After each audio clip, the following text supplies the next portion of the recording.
Hey guys, Allie here. Welcome to episode 45 of Controller Nation Weekly for the week of June 3rd. We had E3 this week, which means there's a plethora of news, so let's get to it.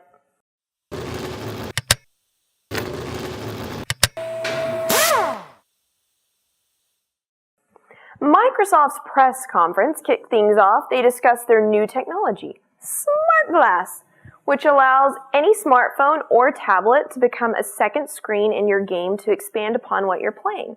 They also announced that Internet Explorer will be coming to 360, which is cool, I guess. But of course, what really matters is the games.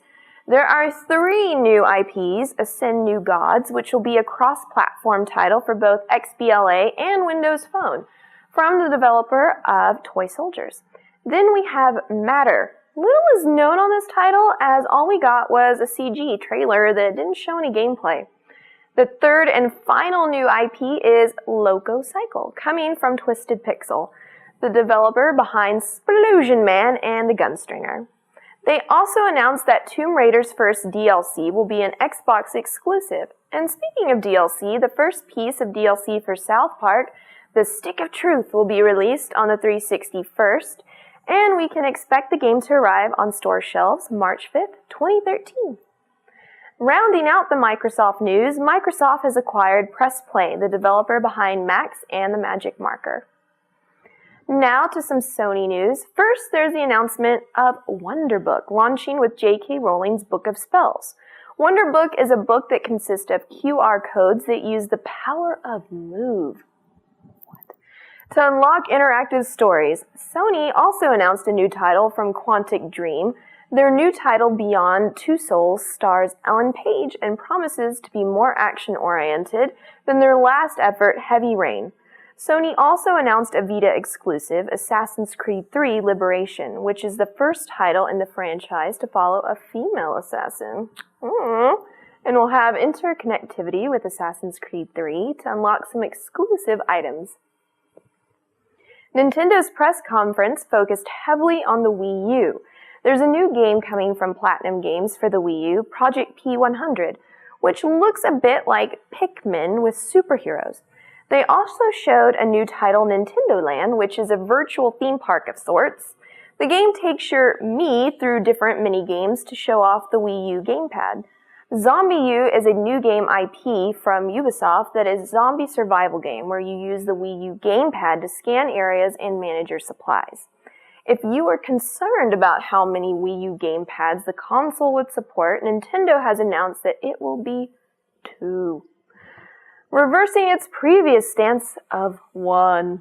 And if you are anything like us, you are probably concerned about the games you have downloaded and your game saves, and what their future will be when you get a Wii U.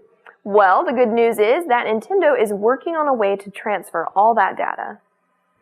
With the console news out of the way, let's look at what publishers have coming.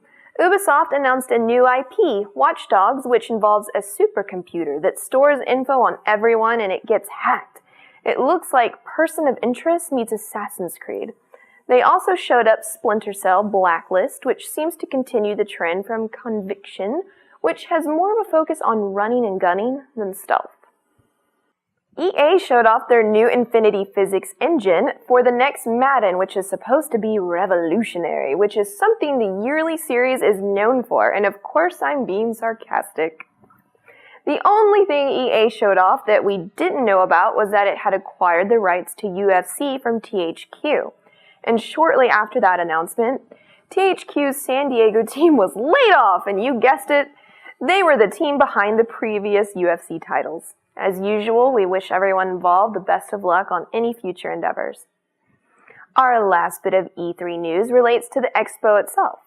Next year, E3 may not be in LA due to the construction of Farmers Field Stadium that might hinder the ease of loading and unloading trucks for the booths and signage. No news on what the final decision will be, as they have announced a few possible cities, but when things become official, we'll let you know. Now we move on to the not-so-E3 related news. We'll start with game release dates and prices. Penny Arcade's On the Rain-Slick Precipice of Darkness 3 comes out July 10th for $5 on PC, XBLA, iOS, and Android. Tomba will be coming to PS1 Classic on PSN June 19th for $10. Not bad. Counter-Strike Go will be available August 21st on XBLA and Steam for $15. Tony Hawk Pro Skater HD might launch July 11th, maybe given its previous release window of June. This new date hasn't been confirmed, but was shown briefly on Xbox.com and should cost $15. Now to streaming game providers. OnLive will be coming to LG Smart TVs and Gaikai to Samsung Smart TVs. No dates were announced, but it should be included with their upcoming models. 38 Studios has declared bankruptcy. It's kind of hard to make games when you lay off your entire staff, but what is 38 Studios' losses? Epic's gain, as Epic has opened Epic Baltimore, comprised mostly of ex-38 Studios and big, huge game staff. Dead Island is getting a new standalone installment titled Dead Island Riptide. Not much is known, as it'll have a more extensive reveal later this summer. Those of you that have been waiting for a sequel to Xenoclash are in luck. Atlas has announced that Xenoclash 2 is in the works for XBLA, PSN, and Steam, and will launch in 2013. Now that Carmageddon Reincarnation's Kickstarter has ended, the developer Stainless Games is set to hire 20 new employees to help complete the title for PC, PSN, and XBLA, plus bring it to Mac and Linux, as well as add split screen and co-op. So that'll do it for this episode. Get social with our Facebook and Twitter. Pretty please. For more news on the different E3 press conferences and more, check ControllerNation.com, and we'll see you here again next week.